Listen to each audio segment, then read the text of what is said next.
Ratusan kasus dan tersangka berhasil diungkap dan diamankan di Ditres Narkoba Polda Bali dan jajarannya selama 6 bulan terakhir. Dari hasil penangkapan, sebagian besar tersangka berperan sebagai pengedar.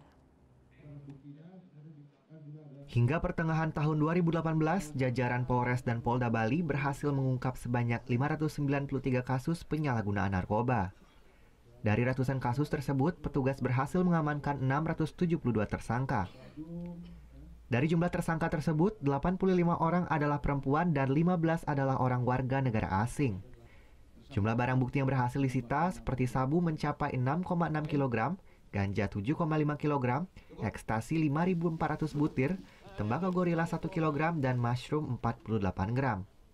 Sementara itu, dari kasus tersebut sebanyak 488 kasus sudah dilimpahkan ke pengadilan. Kasus peredaran narkoba terbanyak ditangani oleh Polresta Denpasar, yakni sebanyak 221 kasus. Mengingat kawasan Denpasar, Kuta dan sekitarnya sendiri merupakan kawasan yang heterogen. Sementara kasus peredaran narkoba terendah ada di Polres Bangli, yakni 11 kasus. Pengedar dan ada pengguna. Ya kebanyakannya pengedar. Kurir ya supaya dia membantu mengedarkan. Kita ada juga beberapa bandar besarnya kita proses juga. Kedepan, jajaran kepolisian Polda Bali akan terus meningkatkan pengawasan peredaran narkoba dengan memanfaatkan teknologi informasi. Surya Sanjaya melaporkan untuk NET. Belum, jangan sampai lupa di sebelah sini nih. Subscribe.